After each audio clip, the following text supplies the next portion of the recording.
I came back from the bathroom at the company dinner and saw my wife kissing another man, as if I didn't exist, as if the years of complicity, the plans made under the blanket, the nights we stayed silent just because silence was also comfort, simply had no meaning. She laughed, touched his face with the lightness she once used to dry my tears, and inclined her head as if she already knew the ways of his body. There was no hesitation, no disguise. There was only certainty. Certainty that, for her, I was no longer part of that story. I sat back at the table, without saying a word. I watched for a few seconds, just long enough for the image to stick in my memory with the strength of an emotional tattoo, then I took off my ring, left it there next to the plate, and left. I didn't even look back. Because in that moment, what I had left was no longer love, it was the memory of a man who believed too much. In the following days, the attempts at justification came. The familiar, repeated, predictable rhetoric, that it was a mistake, that she didn't know what she was doing, that it meant nothing. The same phrases so many people hear after a betrayal, as if words had the power to erase what was done. But no words can erase the image of someone who gives themselves to another as if they never belonged to you. No phrase can erase the sound of her laughter with another. No explanation can erase the feeling of being excluded from your own life. Deep down, I think she expected me to scream. To explode. To break something, to humiliate myself, to beg her to come back. But what she didn't expect was my silence. Because the silence of the betrayed says more than any scandal. It carries the mourning of a love that died without ceremony. And it was in the silence that I began to see everything clearly. How much I'd given up on myself, how much I'd let slip by, how much I'd trusted, and how much she'd simply given up on us before I even realized it. She stayed with her lover for a while. And me? I kept trying to understand what had happened to me. I tried not to lose myself in the feeling of worthlessness that engulfs us when we're betrayed. I tried to find my own worth amidst the rubble of shattered trust. And it was in this process, precisely when I least expected it, that I found someone. Someone who took their time. Who looked at me as if I still had value, even with all the cracks. Who saw beauty in what I believed had been destroyed. And slowly, without promises or fantasies, he offered me calm. Respect. Truth. Meanwhile, her world began to crumble.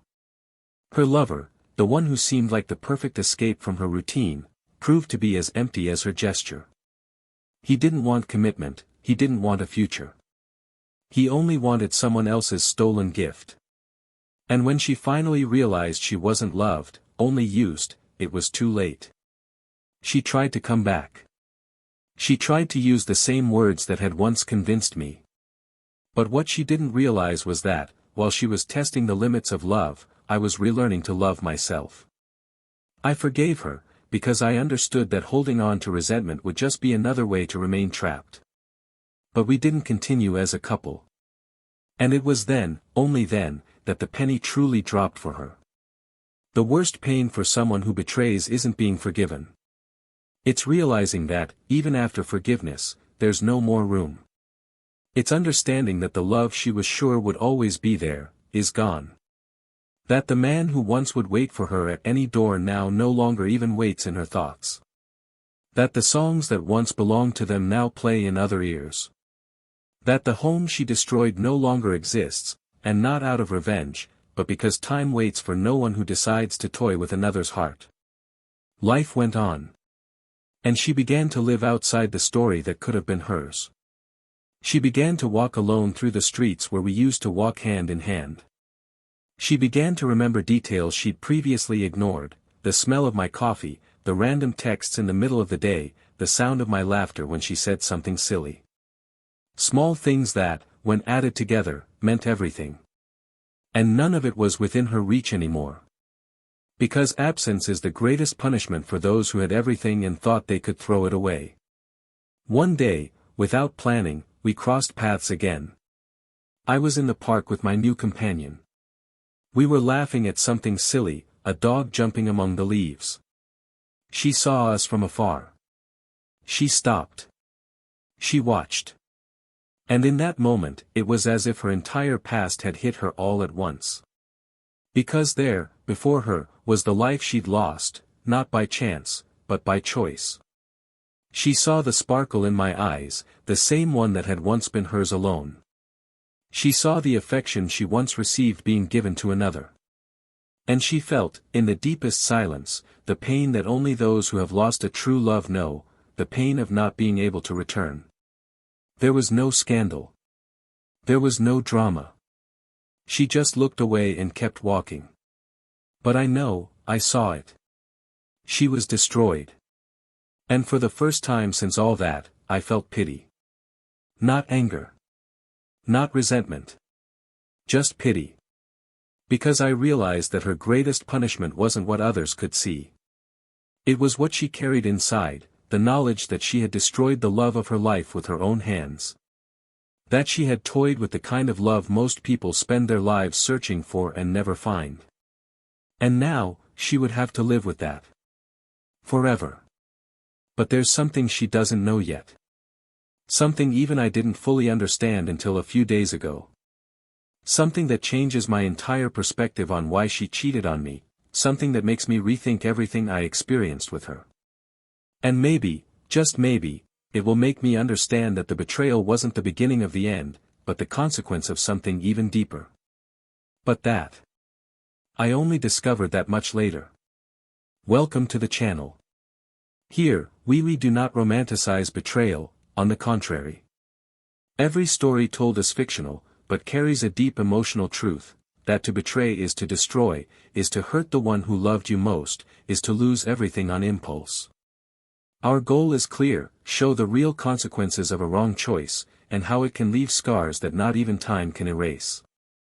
Now get ready. What you will hear is shocking, exciting and unforgettable. Let the story begin. They met on a normal night, the kind that no one expects to change anything, but it does. It was a small event, a get-together of co-workers in a discreet restaurant, and both were there more out of obligation than desire. He, Daniel, had a quiet way of being, one of those men who speak softly, observe more than they opine, and carry a slight weariness in their eyes, like someone who has learned that the world isn't always fair, but continues to try to do the right thing. She, Laura, was the opposite, expansive, full of presence, always with a quick retort on the tip of her tongue and an energy that filled the room. And it was precisely this contrast that first brought them together. Daniel was drawn to that spontaneous strength, to that way of smiling without asking permission, while Laura was drawn to his silence, as if there existed an entire universe yet unexplored. There were no fireworks, no promises, no ready-made phrases. Just a look longer than necessary and a conversation that lasted beyond dessert. The relationship grew slowly, like all things that last. In the first few months, everything was a discovery: favorite movies, breakfast habits, musical tastes that clashed but respected. Laura amused Daniel's methodical way of folding t-shirts, and he liked how she embellished her routine with small absurdities, like painting a different nail color just to make someone laugh in traffic. When they decided to move in together, it wasn't an impulsive move, but a natural consequence of being on the same wavelength. The apartment they rented was small, but carried the scent of both of them. Every piece of furniture chosen together, every detail carefully considered, represented not just a phase, but the intention of building something long-term. The kitchen, where he liked to make coffee before she woke up, and the living room, where she danced alone while washing the dishes, became silent settings for the love that solidified day by day, without the need for grand gestures or declarations. They were happy, not spectacularly, but in the truest sense, that of peace. Their relationship was built on rituals. On Sundays, they'd go for aimless walks. On Fridays, cheap wine and old movies. Midweek, notes left in random corners of the house with phrases like, "You're my safe haven," or, "Thank you for yesterday." Daniel was constant. The kind who listens even when he doesn't understand, who supports without asking for credit, who cares without fuss. Laura, though more impulsive, always showed intense affection, and even during arguments, she made a point of resolving everything before bed. They learned to balance their flaws. When one got carried away, the other gave in. When one lost their way, the other pulled back. And so they built not just a relationship, but a lifelong partnership. As the years passed, priorities shifted. Job stability arrived, plans to buy a property, shared dreams about children, travel, and the future. But so did the silent demands. The busy schedules. The routine that, little by little, consumed quality time. The company where Laura worked began to demand more of her. Short trips, late meetings, weekend shifts. Daniel understood. He always understood. It was his way. He stayed late cooking dinner alone, sent supportive messages when she said she was exhausted, and celebrated even her small achievements as if they were his own. He never demanded her absence, but she began to feel the weight of the imbalance. Sometimes she was bothered by the way he accepted everything so calmly. She wanted to see him complain, assert himself, demand something. But Daniel wasn't one for demands. He gave. He always had. And there was something about the environment Laura was immersed in that began to distance her from him without her realizing it. The conversations at work, the new colleagues, the feeling of being recognized, desired, heard differently. It wasn't a lack of love for Daniel, but a dangerous curiosity about everything that was different from him. At the same time, Daniel continued to see in her the woman he'd chosen for his life. Even on days when she arrived late and exhausted, he still smiled when she walked through the door. He'd put away her food, warm her tea, or simply hug her silently. He never complained about the clothes that had begun to change, the messages she'd started hiding, or the cell phone always face down. He felt it, of course. Daniel wasn't naive. But there was a hope in his demeanor that it was just a phase. That Laura, with all her energy, would return to the center. To home. On their 4-year anniversary, Daniel prepared a simple surprise. Dinner cooked by him, candles lit, a handwritten card. Laura arrived later than usual, visibly disconnected. She apologized and praised his efforts, but she was there only in body. Her mind wandered elsewhere. Still, Daniel made a point of celebrating. He believed in rituals. They were the foundation of what they were building. And even as he felt the distance growing, he still chose to nurture their bond with small, thoughtful gestures. The following weeks were filled with silent attempts. Daniel began to observe her more closely, looking for opportunities to reconnect. He suggested trips, proposed nights without cell phones, but always encountered invisible obstacles. Laura said it was just fatigue. That it was all a phase. That she needed space. And he respected it. Out of love. Too much so. Because Daniel's love was the kind that didn't impose limits, but also didn't defend itself. And this, without realizing it, began to leave him vulnerable. On the other side, Laura was experiencing an internal conflict she could barely name. She felt torn between the emotional stability Daniel represented and a restlessness that grew like a noise within her. He began to wonder if love was enough. If routine was synonymous with stagnation. If she was still desired, seen, touched with passion. And even when Daniel looked at her with eyes that still saw beauty in the trivial, she could no longer see. She was blinded by the brilliance of something new, albeit undefined. A chasm was being dug between them, neither of them having the courage to tell the other what they felt.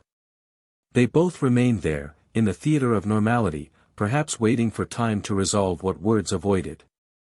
Daniel started walking alone more.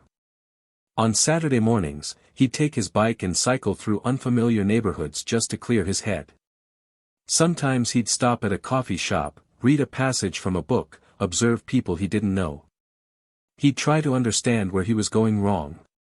Where he'd lost his connection. And even without answers, he kept trying.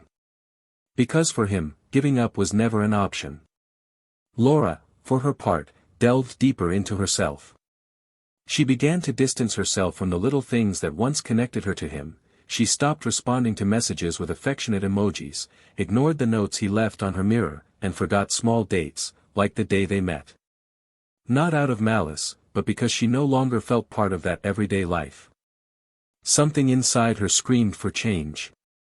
But there was still love. Confused, conflicted, but still there. They continued to share the same space. The same bed. The same house. But in worlds that no longer touched as often. Conversations became matter-of-fact. Laughter, rarer. And silences, longer. And yet, no one dared name what was happening. The end, when it begins, is not abrupt. It is subtle. Almost imperceptible. And that is how it settles, stealthily, between two who were once one. That particular evening, there was a dinner party. A common social event among her work circle. Daniel wasn't particularly fond of these gatherings, but he insisted on attending. He wanted to be present, to show support, even if it wasn't his favorite setting. He put on his favorite blue shirt, the one she often complimented, and walked beside her, who was visibly anxious and distracted. During dinner, her gaze frequently strayed. Daniel tried to make conversation, but received short answers. He decided to get up to go to the bathroom, and it was during this brief interval that fate began to shape a path of no return. But it wasn't that night that everything revealed itself. What happened there was only the beginning of what would become a breaking point. And, even if he didn't know it yet, a storm was already brewing behind these seemingly ordinary gestures. And it would be the storm that would change everything forever. That night, everything seemed to follow its usual course, albeit charged with a tension Daniel couldn't quite name. On the way to dinner, the two exchanged few words. Laura drove with her eyes fixed on the road, her jaw clenched, her fingers drumming impatiently on the steering wheel. He, beside her, tried to break the silence with trivial observations, comments about the weather, the light evening traffic, but she only nodded, as if she were far away, enveloped in a universe he no longer had access to. When they arrived at the restaurant, one of those sophisticated places with low lighting and ambient music, she transformed.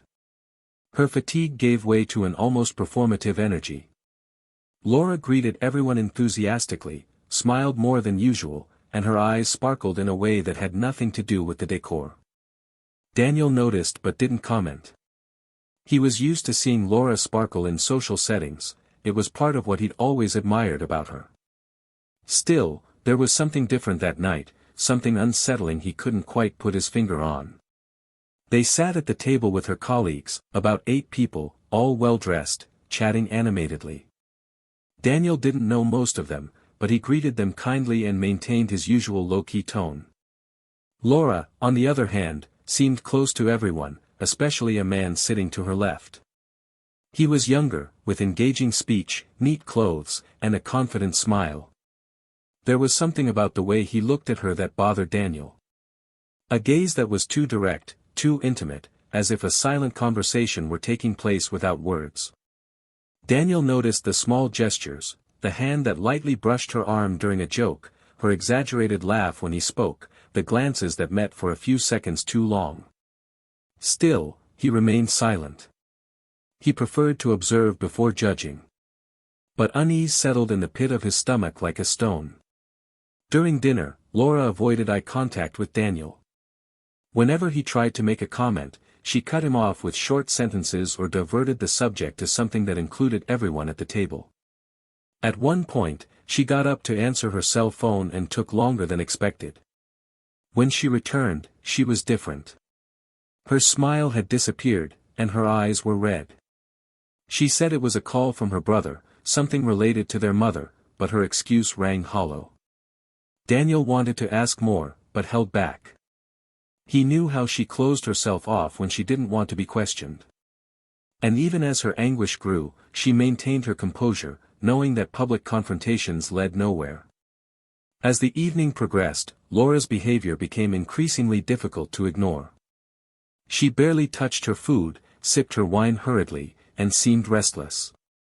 When the colleague next to her touched her arm again, this time for longer, Daniel lowered his eyes to his plate, trying to contain the internal avalanche that was already threatening to overflow.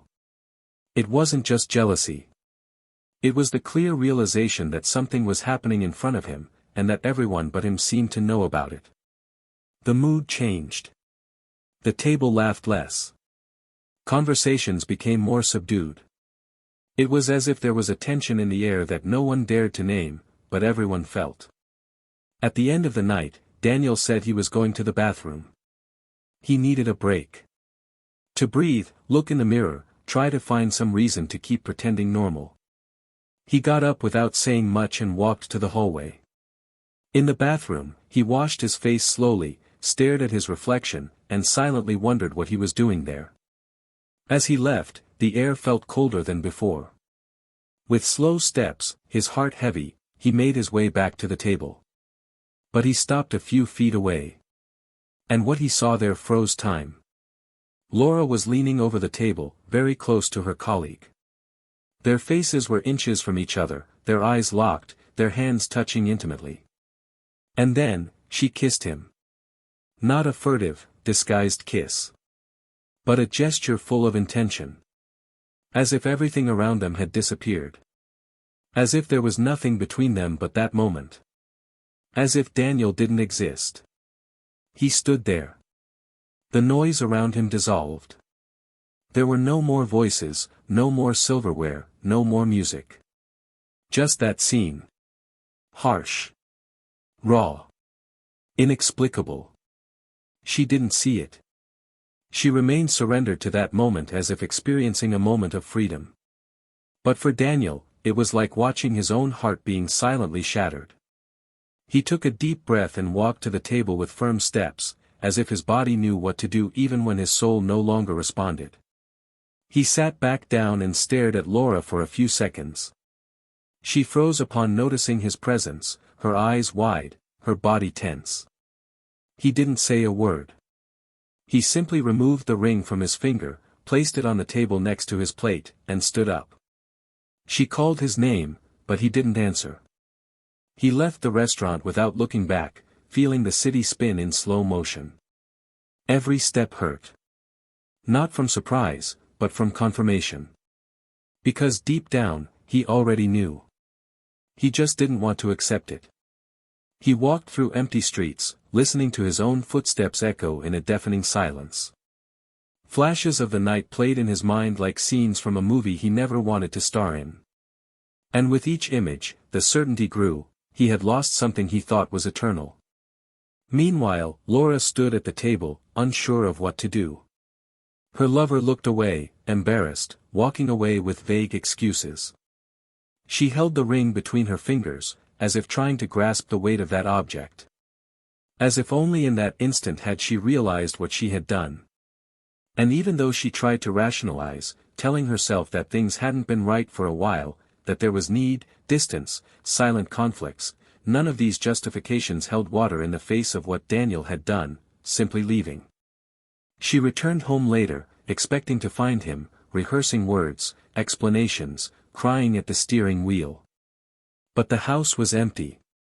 Daniel had packed only a few things. Clothes, documents, the essentials. And the silence she found there was deafening.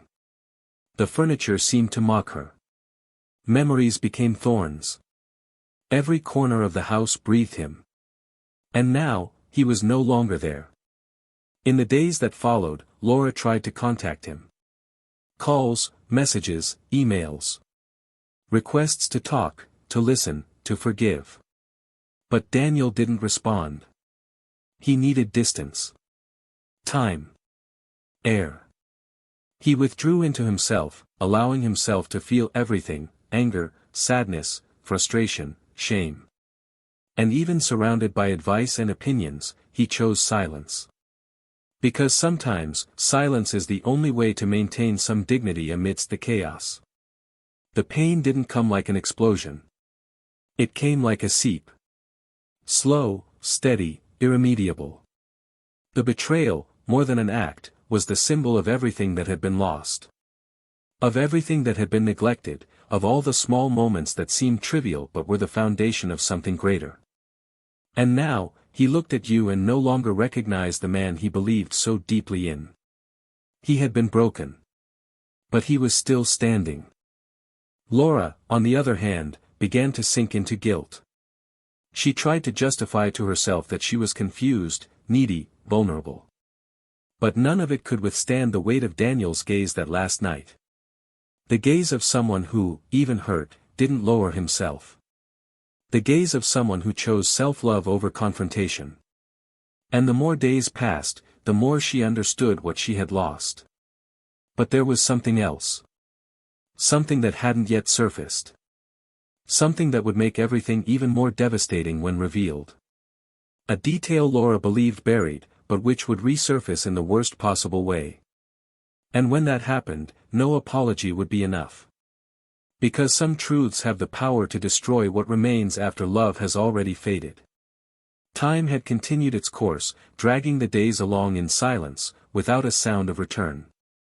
Laura continued her routine with the constant weight of an absence that was no longer recent, but neither was it acceptable. Daniel had become a living shadow in her thoughts, not because of the moments they'd shared, but because of the way he'd left, without begging, without screaming, without pleading. He'd simply gone. And that firm decision, that absence of desperation, hurt her more than any aggression could have. The house, even reorganized, renovated, and redecorated, still carried echoes of his presence. A specific glass she hadn't had the heart to throw away, a forgotten shirt that lingered at the bottom of a drawer, the scent she occasionally thought she could smell on the cushions. She tried to follow, but nothing fit. Her lover had disappeared as if he'd never existed, returning to his own life without a backward glance. His messages stopped coming, the interaction ceased, and reality fell upon her like a crushing weight. She had lost the love of her life for a moment that not even she could justify. Daniel, for his part, had delved deep within himself. He changed his address, distanced himself from everything that tied him to the past. He began frequenting new places, experiencing freedom like someone who needs to rediscover themselves. Little by little, he found a peace that no longer depended on anyone. And it was in this process of rebuilding that he met someone. Clara. A sweet woman who spoke with her eyes, who listened to him without trying to fix him, who laughed at his old jokes and brought a lightness he no longer remembered. She didn't want to heal his wounds, but she accepted walking alongside them. And Daniel, for the first time in a long time, felt seen without effort, without pressure, without pain. It wasn't immediate. But it was genuine. And that was enough. A few months passed. The pain had become a memory. And when Laura finally summoned the courage to call, Daniel answered. His voice was different, steady, calm, mature. She asked to talk. Said she needed to say things she'd been holding back for a long time. He took a deep breath, considered refusing, but something in his intuition made him accept. They arranged to meet at a discreet cafe, where no one would recognize them. Laura arrived first. She was nervous, her face pale, her fingers fidgeting on the table. When he entered, she stood up as if startled. He was thinner, but with a gleam in his eyes she didn't remember seeing before. A gleam that hurt because it wasn't for her anymore. Daniel greeted her with a restrained smile and sat opposite. She tried to start the conversation with generic phrases, but he gently interrupted. He asked her to be direct. And finally, she was. She said she was sorry. That not a day went by without thinking about the night of the dinner. That she had made the biggest mistake of her life, that she had traded everything for something that didn't even last. She said she hoped he could at least listen to her, even if he didn't forgive her. He listened in silence. And when she finished, he took a deep breath. He said he no longer held grudges, that he had found a new way to live, and that he no longer harbored feelings for her. Laura tried to hold back the tears, but they came. And just when she thought the pain of knowing she had lost Daniel was the worst she could feel, he said something that completely dismantled her. Daniel calmly commented that he had gone to the park a few days ago with Clara. He said it was an ordinary, yet special day. As they walked, they passed the place where he and Laura used to sit on Sundays. On impulse, he glanced at the bench and happened to see Laura across the park. She was alone, looking at them. When their eyes met, she quickly looked away. He noticed her gaze. A gaze that begged for everything he could no longer have. But what he didn't tell her was that, in that moment, something inside him broke completely. Not with anger, but with liberation. That's when he realized he had finally stopped loving Laura. And there, she became just another memory. Laura lowered her head, trying to hold back the pain, when Daniel calmly added that he knew that man wasn't the first. She fell silent. Paralyzed. As if the world had stopped around her. He continued, saying he'd always known the little signs. That he'd seen a message months before the final betrayal. That the conversation wasn't explicit, but the tone was too intimate. That night, when she said she had to work late, he'd passed by and seen her car parked in front of a restaurant, alone with another man. That he didn't have the courage to confront her. That he wanted to believe it was just his head overreacting. But the worst part wasn't the physical betrayal, but the emotional distance she'd begun long before the physical one. The betrayal, for him, didn't begin with the kiss. It began when she stopped choosing to stay. Laura then looked up and, in a low, almost whispering voice, confessed. "You said he was right. That there was another, before the one he saw. A classmate from an old prep course she took on weekends. He said it didn't last long. That it was confusing.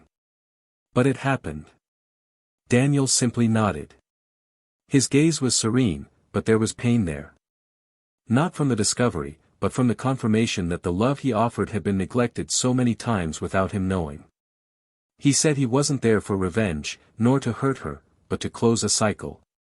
That he needed to hear from her what he already knew. That he needed to name what he experienced so he could finally move on completely. Laura was crying. Her tears weren't silent. They were desperate, torn. The kind of crying of someone who realizes they've destroyed something sacred. She apologized between sobs. She said she deeply regretted it. That she would give anything to go back in time. That she now understood the value of everything he'd done. But Daniel didn't respond immediately. He just looked at her with compassion and said he forgave her. He forgave her because he didn't want to carry that pain for the rest of his life. But that didn't mean going back. That his forgiveness wasn't a bridge. It was a farewell. The silence that followed was brutal. She, broken, holding a cold cup of coffee, her eyes fixed on the wood of the table. He, calm, rising gracefully. He said he wished her peace. And that, one day, she could forgive herself too. He paid the bill, put on his coat, and left, leaving Laura alone with the weight of everything she'd destroyed. She stood there for a while, trying to breathe. It felt like the air had gone out of her. That encounter didn't bring the redemption she'd hoped for. It brought a definitive end. The finality she never imagined she'd hear from him. On the street, Daniel walked slowly. The sun was beginning to set, painting the sky with orange hues. He picked up his phone and texted Clara, asking if she wanted dinner. His heart was pounding. For the first time in a long time, he felt clean inside. The truth had been told. The story was over. And now, he was free to live the life he deserved. But as he walked, he didn't know there was still one more piece of that story about to unfold. Something neither he nor Laura were prepared to face. Something that would change the meaning of that betrayal forever. Days after that devastating encounter, Daniel felt that, finally, a cycle had ended. There was no more doubt, no more hurt, no more need to understand what was already clear. The truth had been exposed in all its rawness, with tears, belated regrets, and confessions that sealed the distance between two people who had once loved each other deeply. He had offered forgiveness not as a gesture of reconciliation, but as liberation. And it was with this lightness that he moved on with his life, finding in his routine with Clara a safe, mature, and kind space. She was patient with his silences, knowing when to touch him and when to leave him alone. She never wanted to compete with his past, only to build a new, shared space, calmly and truthfully. Clara already knew the gist of the story with Laura. She never demanded details, but she also didn't shy away when Daniel needed to tell her. She listened attentively, not to judge him or tell him what to do, but simply so he could hear himself, organize his own chaos. When he talked about their reunion, she showed no jealousy or insecurity, she simply extended her hand over his and said she was happy he'd been able to end it with dignity. This was the kind of love Daniel now knew, calm, lucid, present. It was on a clear Saturday, weeks after his final conversation with Laura, that something unexpected happened. Clara received an invitation to the opening of a small art gallery that a friend was opening. She suggested they go together, and Daniel accepted, albeit half-heartedly. He needed to continue making room for life. When he arrived, the place was full but quiet. People were talking quietly, instrumental music played in the background, soft lights highlighting modern paintings hanging on white walls. They walked among the works with discreet interest, making occasional comments, exchanging shy smiles. It was just another ordinary evening for an ordinary couple. And perhaps that's why it was so special.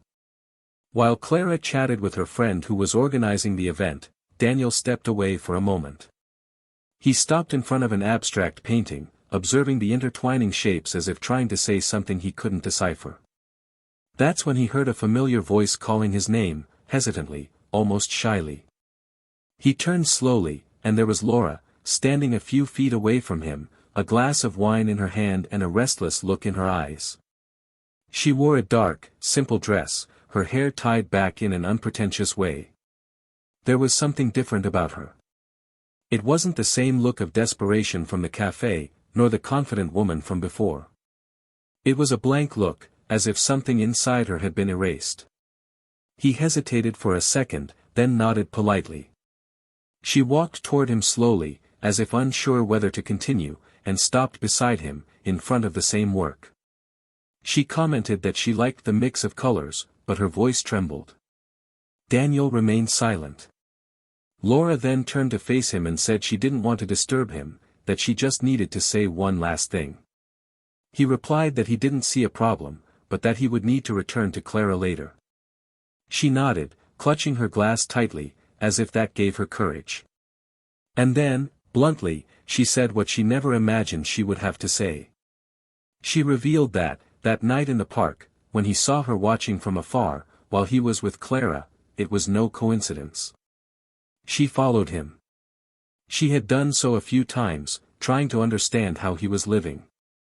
She said that, seeing him smiling, completely lost in the moment with another woman, something broke inside her.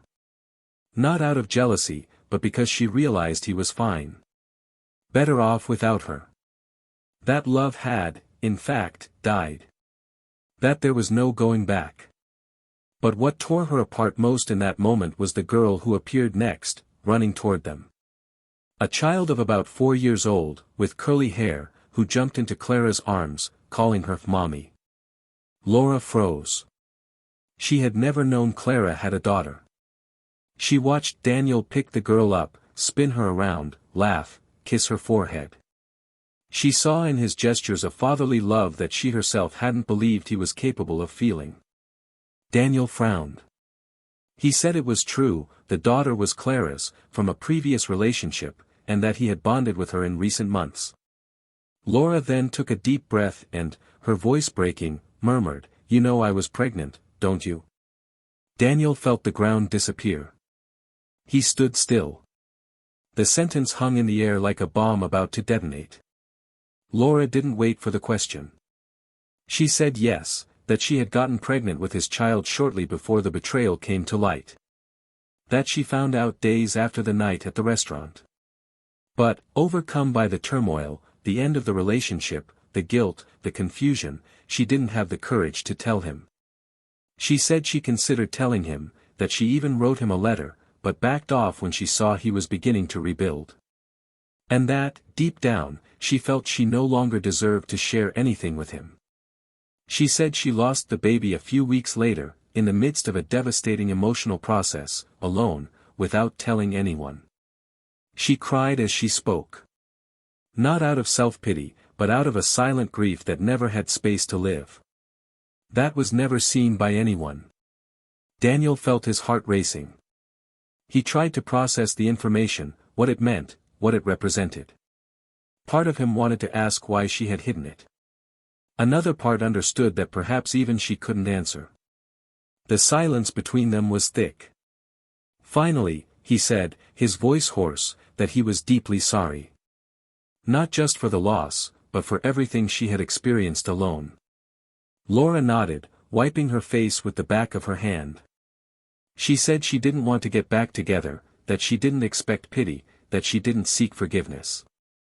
She just wanted him to know. To know that, despite everything, there had been something more. Something lost before it could be lived. That she carried it inside her like a ghost.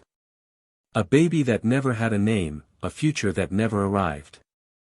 Daniel, unsure how to react, simply extended his hand. A gesture of humanity, of compassion. She held it for a second, then let go. She said she had to leave. That this was the last time. And she did. She walked out the gallery door without looking back. He stood there, still, breathing raggedly, trying to comprehend what had just happened. When Clara returned to his side, he said nothing. He just looked at her and smiled slightly. He squeezed her hand tightly, as if that touch anchored him back to the present. He knew that, in that moment, there was nothing left in the past that could hold him back. That night, lying next to Clara, Daniel thought about the son who never came. Not with anger, but with calm grief. He imagined what it would have been like. What it would have been like to see him grow up. Playing in the yard. Calling his name. But he understood that some stories don't complete themselves for reasons we'll never understand. And sometimes all we can do is accept it. Clara, noticing his silence, hugged him. And he, with his eyes closed, knew that, despite everything, he had survived. And, more than that, he was living. No longer trying to patch up a shattered past, but building, day after day, something new. Something that had roots, that had light, that had love. A love that didn't need to be tested to be real. A love that chose to stay. The drive home that night was shrouded in a confusing sensation, one that couldn't be described by common words like pain, relief, or peace. It was something in between, yet deeper. Daniel drove in silence, Clara beside him, as the car's headlights illuminated the curves of the road and the city passed by like an old, distant memory. Clara sensed something different about him, but respected his silence with the wisdom of someone who understands that some emotions need to mature alone before being shared. She stared out the window, her arms crossed in her lap, and every now and then, she turned her eyes to him, as if caring without invading. Daniel, for his part, felt the weight of Laura's revelation like a warm stone on his chest. It was no longer a sharp pain, no longer anger. It was simply a space that now existed, previously empty of understanding, but now filled with a painful, and therefore necessary, truth. The following days were spent introspection. Daniel didn't feel the need to immediately tell Clara about his lost son.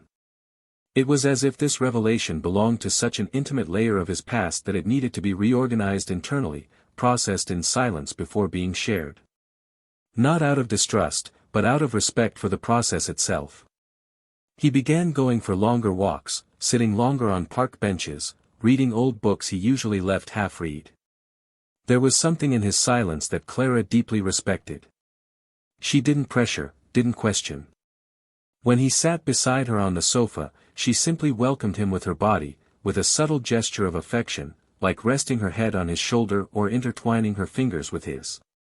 She understood that true love also knows how to wait. On the other side of the story, Laura began to face the cruelest part of regret, living with the consequences. The conversation with Daniel had emptied her.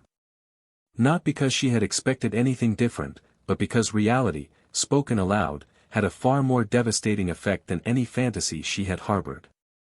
After that night at the gallery, she withdrew in a way she didn't even recognize. She stopped going out, responding to messages, pretending everything was fine. She looked at herself with brutal honesty and realized the abyss she had dug beneath her own feet. She remembered Daniel's face when he heard the revelation, the way he reacted without aggression, but with a maturity that made her feel even smaller in the face of what she had caused. For the first time, she no longer sought to justify her choices, no longer wanted to explain herself to others. For the first time, she understood that the loss was irreversible. Laura felt like a character who no longer belonged in the story, like an extra who had been mistakenly given a starring role and failed. She began writing letters to herself, trying to organize her thoughts, to understand where she had lost everything she had once dreamed of. She wrote a letter to the son she never knew, apologizing for not having been strong enough to tell his father, for not having given love a chance to endure. She kept the letter in a small wooden box, next to the pregnancy test she had hidden for so long, as a way to keep alive the memory of something that almost existed.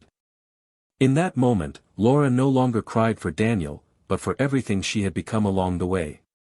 It was a mourning for herself. Meanwhile, Daniel was beginning to allow himself to return to the present. Things with Clara were progressing smoothly. Her daughter, small and energetic, began to see him as part of the routine, calling him by name with a disarming sparkle in her eyes. The three of them formed a new bond, not forced, but spontaneous, built on respect and affection. Even though the pain of the past still existed, it wasn't what guided his decisions.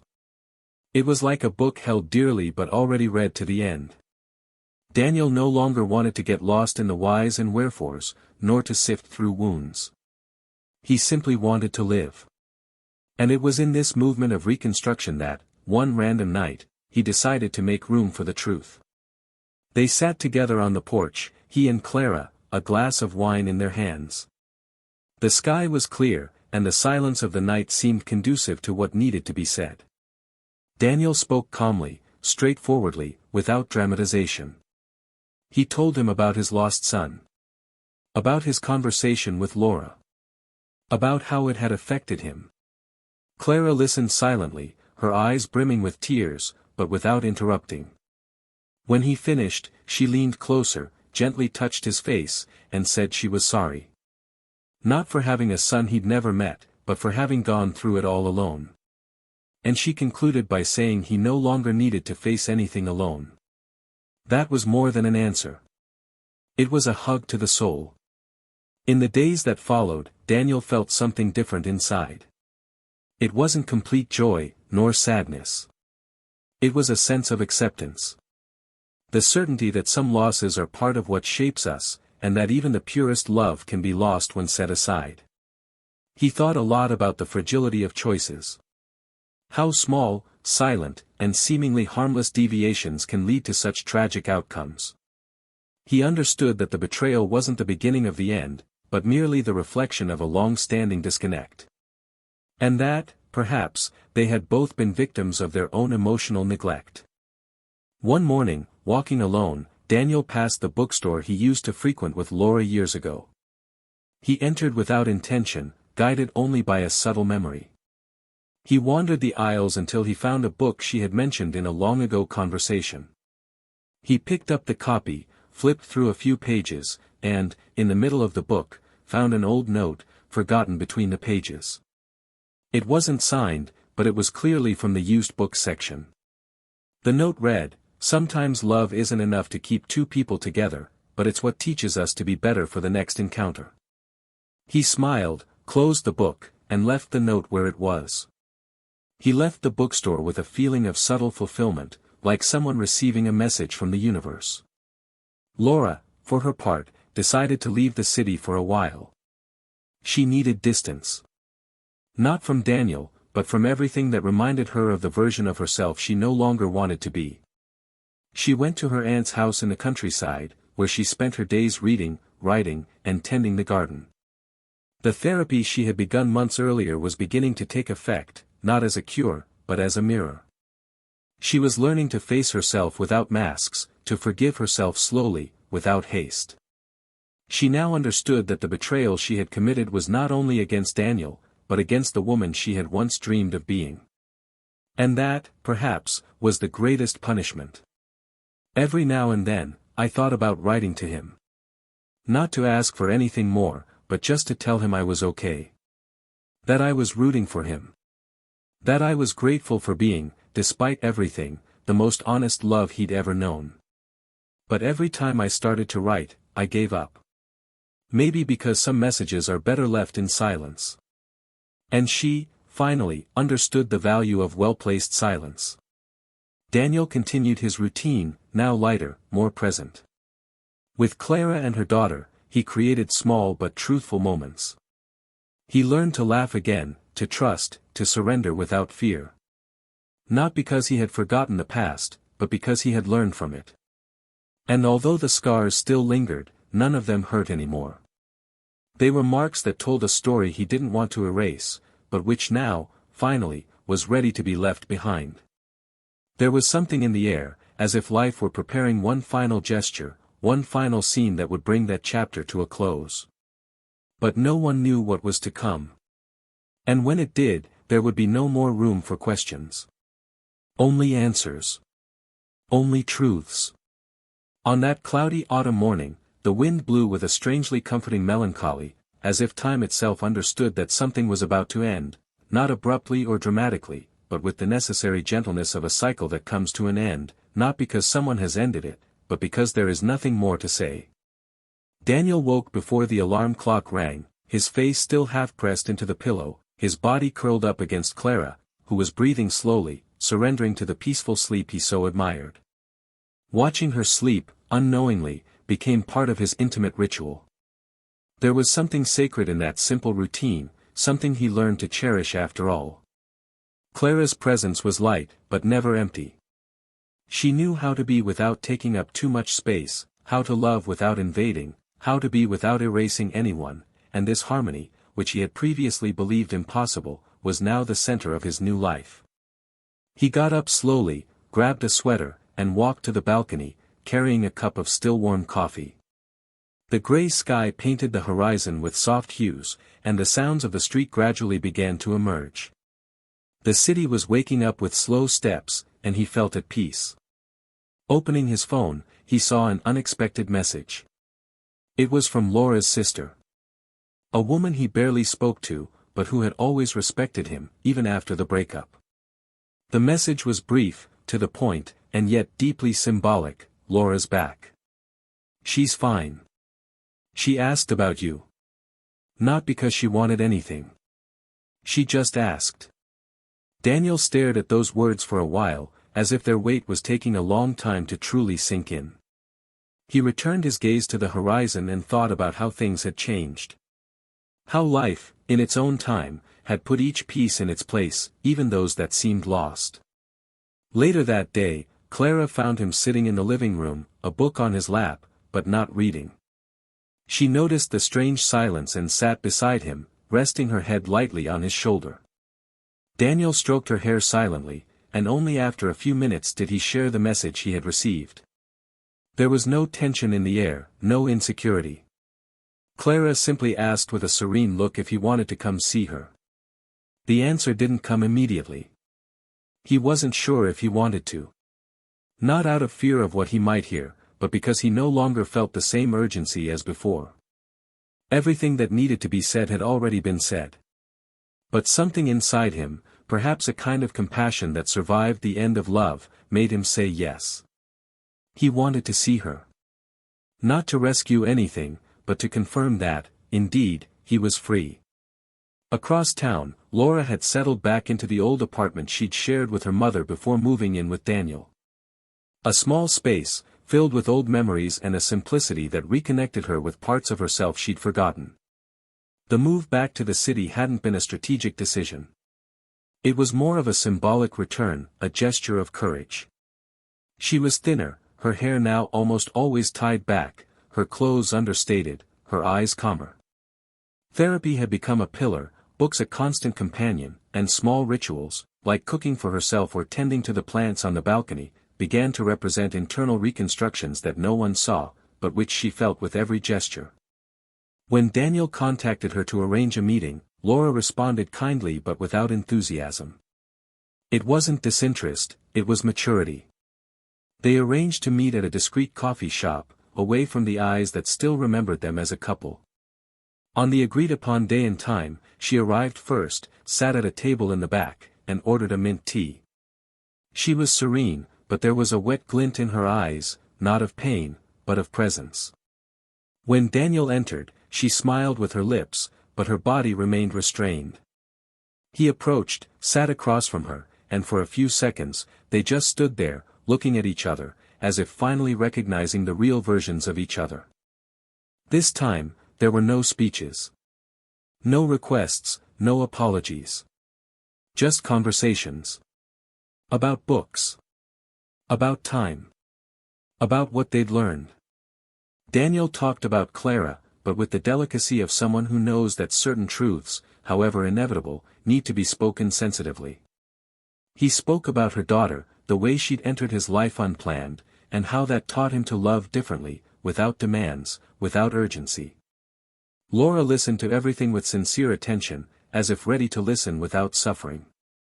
She shared a bit of her new routine, talked about how she'd come to understand herself better, to accept mistakes, to live with grief that stems not only from loss, but also from guilt. And, at one point, without looking directly at her, she mentioned that she'd left the letter for her son in an envelope kept in the box in the top drawer of her closet. That she'd never read it again. But that writing it was her way of not forgetting. Daniel didn't respond immediately. He simply held his cup tightly and said he understood. That some things need to exist, even if no one else sees them. The meeting was brief, and when they said goodbye, there was no hug. Just a look. A look loaded with meaning that words can't convey. Laura was the first to leave, and Daniel stood for a few minutes staring at the empty cup before him. He realized that, finally, there was nothing left to hold him back. The cycle had ended not with shouting, nor with hurt, but with humanity. And that, for him, was enough. Back home, he found Clara preparing dinner with her daughter singing a children's song in the living room. The smell of home-cooked food, the soft music in the background, the child's light laughter, everything seemed utterly ordinary, yet profoundly right. He approached, hugged Clara from behind, kissed the back of her neck, and for the first time since the beginning of this entire journey, he felt he was finally home. She turned her face, looked into his eyes, and, without asking, simply smiled. She knew. She knew he had left everything behind.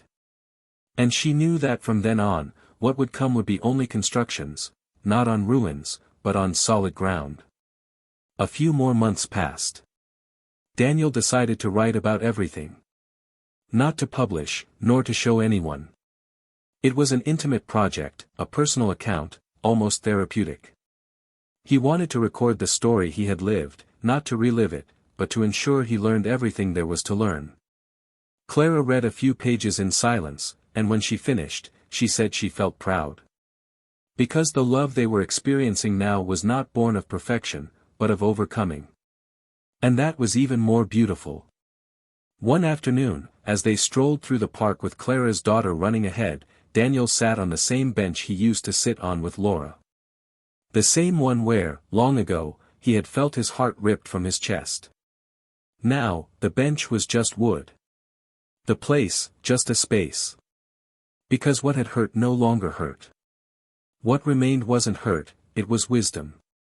And suddenly, he realized he had learned to love better. And that, if the price was high, at least he had understood its value. But even with everything over, with the chapters duly concluded, one final decision still needed to be made. Not something drastic, but symbolic. One night, while packing some old papers in a box, he found a photo he'd taken with Laura during their first year of dating.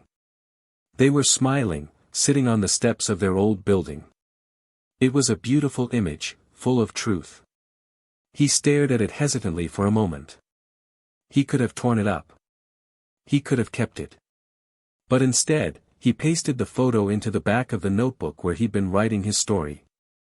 And below it, he wrote, "Not everything that ends is a failure. Some stories end because they've fulfilled their purpose." He closed the notebook, put it in the drawer, and returned to the living room. Clara was laughing at something on television, his daughter was running around the house with a toy in her hand, and as he sat there among them, he felt that, after all, he had made the right choice. The choice to move forward. To not let himself be defined by pain. And to understand that even the most painful stories can lead us to where we belong. Time passed as it always does, mercilessly, but also unhurriedly, shaping the details of life with a precision that only silence can capture. The seasons changed, routines adjusted, and what was once a wound became a scarred memory, marked but no longer open. Daniel became a new man, not because he wanted to forget, but because he chose not to be a prisoner of what he experienced. What he built with Clara took the form of a home, of constancy and respect, with strong roots planted in solid ground, and no longer in fragile feelings or idealizations. It was a love that didn't shout, but endured, that didn't demand, but added. In time, he proposed to Clara, not in a grand or performative gesture, but in an intimate moment, with real words and steady eyes.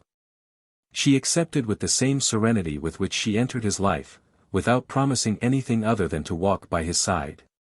The ceremony was simple, with few guests, surrounded by nature and sincere affection. That day, Daniel cried. Not because of the memories that came back, but because of the peace of knowing that, even after so much, he had allowed himself to start over. Clara's daughter began calling him Dad naturally, without forcing the word, without expecting an immediate response. And he, initially surprised, soon realized that that word, loaded with meaning, had found a new purpose in him. It wasn't about blood, it was about presence. He began picking her up from school, helping her with her homework, telling her bedtime stories. One night, as he tucked her into bed, she asked him never to leave. He didn't respond with empty promises, simply held her hand and said he would always be there. And in that moment, he understood that losing a child didn't have to be forever filled with pain. Sometimes, life gives back in other forms what was taken from us. And with her, he learned to be a father. On the other side, Laura followed a lonely path, but no longer unhappy. She understood, after many months, that loneliness was not a punishment, but an opportunity. She worked rigorously on her life.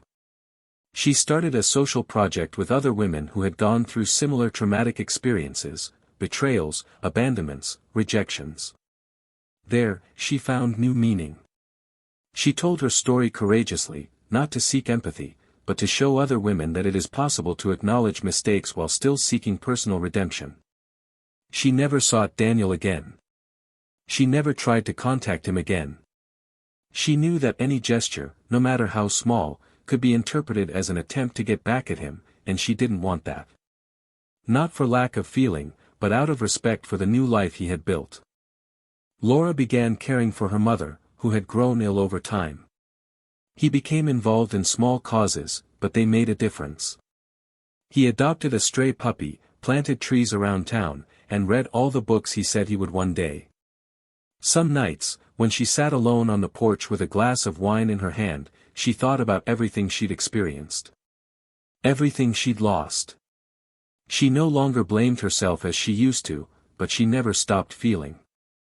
Because there are pains that don't destroy us, but they also never completely leave us. The absence of her unborn child was still a silent wound. And sometimes I wrote him letters. Letters he kept in an unmarked envelope. A private ritual, a way to keep alive a part of herself she refused to bury. One day, walking by chance through a cultural center, she saw a photography exhibition with a striking title, What Remains After Love. Upon entering, she immediately recognized the images. They were sensitive, intimate records, fragments of places, objects, landscapes that carried silences. Reading the artist's name, she felt a shiver. It was Daniel. He had transformed everything he'd experienced into art. Into beauty. Into something that touched but didn't hurt. She walked through the gallery in silence, unseen. One of the photos had a caption, "Not every new beginning needs to be born of forgiveness, sometimes, it's born of acceptance." She left the exhibition with unshed tears, not of regret, but of gratitude. He had succeeded. And so, somehow, had she. Years passed. Daniel grew old with Clara by his side. His daughter grew up, went to college, left home, and returned to Sunday dinners with new stories and heartfelt laughter. Clara remained light, with that airy way that seemed made of air, but that held everything together with a silent strength. On their wedding anniversary, now older, they decided to travel to a new place, far away, isolated, where time passed slowly. They sat facing the sea, feet in the sand, wine in hand. And there, unhurriedly, they talked about life. Their mistakes. Their fears. And also about miracles, those that don't appear with lights, but with small gestures. Daniel said he would never have gotten this far if he hadn't gone through it all. She held his hand and said that pain made him a more human being, but it was love that saved him. And in that moment, they knew they had won. Laura, already with wrinkles on her face and a serenity that only time teaches, lived her final years in peace. She never remarried, never had another child. But she lived a dignified life. She died peacefully, surrounded by a few people, but all of them real. Her social project became a foundation and helped hundreds of women. In her will, she left clear instructions, that her letters be buried with her, as if returning to the ground what could not flourish. One of them read, "I lost the love of my life because I didn't know how to take care of her. But I learned that taking care of yourself is also a way of loving others." This story ends here, but its scars will long remain in those who heard it. Because betrayal isn't just the end of a relationship. It's the crumbling of a promise. It's the breaking of a trust that, once broken, never returns. Daniel, Laura, Clara, and everyone involved carry with them lessons learned not from books, but in their skin, in their hearts, in their souls. It's not always possible to fix what was broken, but it is possible to choose what to do with the pieces. And Daniel chose to build something new. Something clean. Something worthy.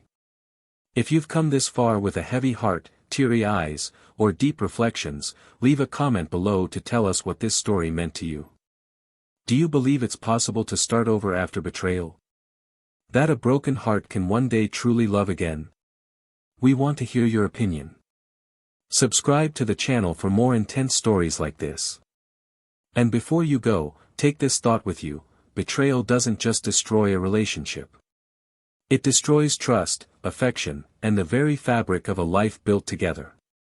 It breaks bonds that are often never rebuilt. Trading what's right for impulse is a costly choice, and regret doesn't always bring back what was lost. True love requires courage, commitment, and, above all, respect. This channel does not support any kind of betrayal. On the contrary, it brings to light the pain, damage, and scars left by thoughtless choices. Because stories like this are fictional, the pain they represent is real, experienced every day by real people. May this story have touched you and, who knows, perhaps prevented you from making the wrong choice at the right time. Until the next story.